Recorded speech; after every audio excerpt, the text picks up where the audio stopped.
Saya Liliana Putri. Saya Nasya Febri Primalita. Saya Jeffrey. Di sini kami ingin menjelaskan tentang BUMS. Stay tune.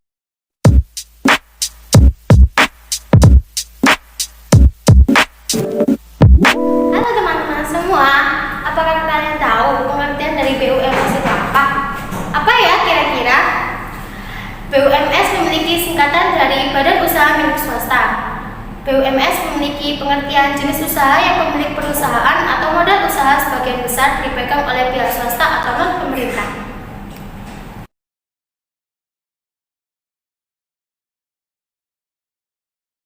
Tujuan dari BUMS sendiri ada 3, yaitu yang pertama adalah membangun perekonomian negara, yang kedua adalah sebagai penyedia lapangan kerja sehingga dapat mengurangi angka pengangguran, dan ketiga adalah sebagai badan yang turut untuk meningkatkan pemasukan negara melalui devisa.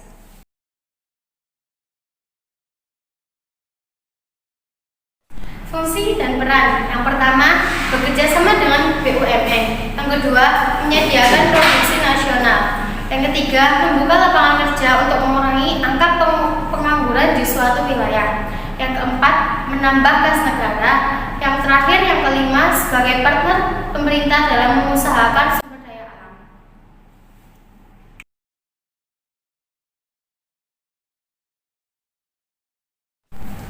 Ciri-cirinya yang pertama, badan usaha yang modalnya sepenuhnya berasal dari pihak swasta. Yang kedua, pengawasan yang dijalankan secara hierarki dan fungsional oleh pemegang perusahaan. Yang ketiga, untuk mencari keuntungan yang sebesar-besarnya. Yang keempat, sebuah badan usaha yang mempunyai badan hukum. Yang kelima, dijalankan dan dimodali oleh perorangan, banyak orang, atau berkelompok.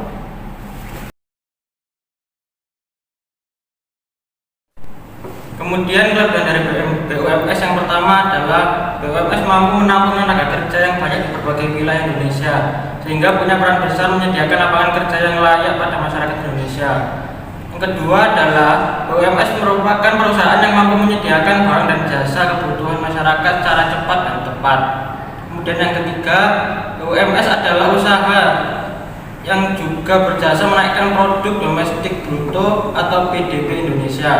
Kemudian yang keempat, BUMS menjadi sumber terbesar penyumbang pajak yang digunakan untuk membangun Indonesia. Yang kelima, pengambilan keputusan segala kebijakan di dalam BUMS cenderung cepat karena terintegrasi langsung dengan para pemiliknya. Kemudian yang keenam, penanaman modal juga dapat dilakukan cepat karena pemilik perusahaan juga menjadi pengelola.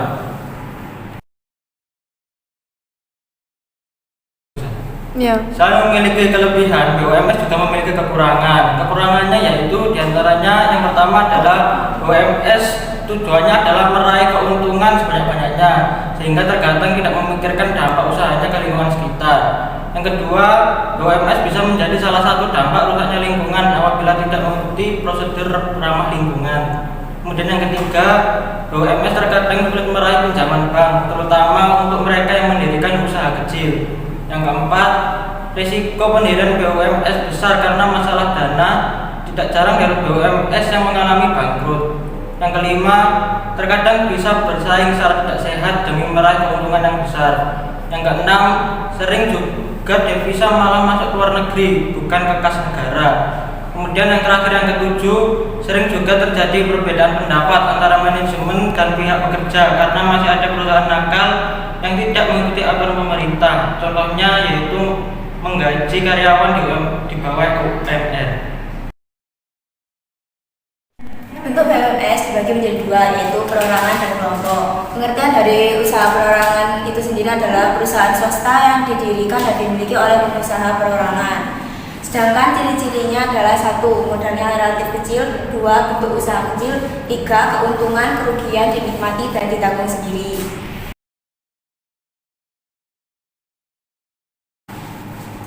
Dan tentunya usaha tersebut memiliki kelebihan serta kekurangan. Kelebihannya adalah 1, pengelolaan sederhana, keputusan cepat, rahasia terjamin, dan pajak relatif kecil. Sedangkan kekurangannya, modal terbatas, tanggung jawab tidak terbatas, dan kelangsungan usaha kurang terjamin.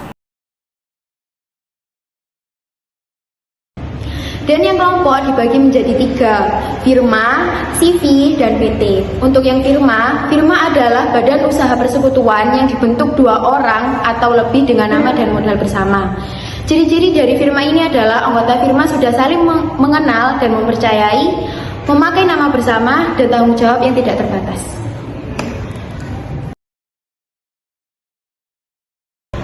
Kelebihan dari firma ini adalah pengelolaannya sederhana, keputusan cepat, rahasia terjamin, dan pajak relatif kecil. Dan kekurangan dari firma adalah modal terbatas, tanggung jawab tidak terbatas, dan kelangsungan usaha kurang terjamin. Yang kedua, CV. Pengertian: badan usaha persekutuan yang didirikan oleh 2 orang atau lebih yang terdiri dari sekutu aktif dan sekutu pasif. Ciri-ciri dibagi menjadi 3. Yang pertama, ciri-ciri yang pertama terdiri dari 2 sekutu, yakni sekutu aktif dan sekutu pasif. Yang kedua, sekutu aktif memiliki tanggung jawab yang tidak terbatas. Yang ketiga, sekutu pasif memiliki tanggung jawab terbatas.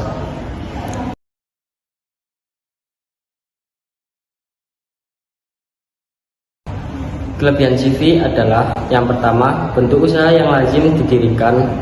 Yang kedua, mudah mendapatkan tambahan modal. Yang ketiga, pendirian CV lebih mudah. Selain memiliki kelebihan, CV juga memiliki kekurangan. Kekurangan yang pertama adalah sekutu aktif memiliki tanggung jawab tidak terbatas. Yang kedua, sulit mengambil modal yang sudah disetorkan. Yang ketiga, tergantung dengan kemampuan sekutu aktif.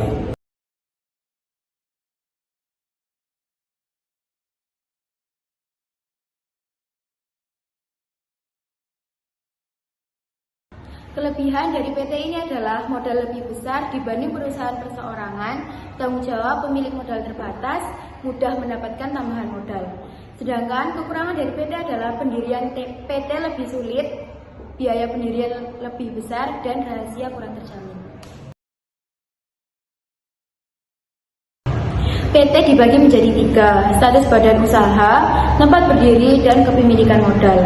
Status badan usaha dibagi menjadi 3, yaitu PT terbuka, PT tertutup, dan PT kosong. PT terbuka merupakan saham yang diperjualbelikan secara luas. PT tertutup, saham diperjualbelikan secara terbatas, sedangkan PT kosong merupakan hanya tempat tinggal. PT tempat berdiri dibagi menjadi 2, yaitu PT domestik dan PT asing. PT domestik adalah PT yang didirikan di dalam negeri dan PT asing didirikan di luar negeri. Yang terakhir adalah kepemilikan modal dibagi menjadi 2, PT swasta yaitu saham yang dimiliki swasta, dan yang kedua adalah PT umum atau publik, saham yang dimiliki negara. Terima kasih sudah menonton video kami.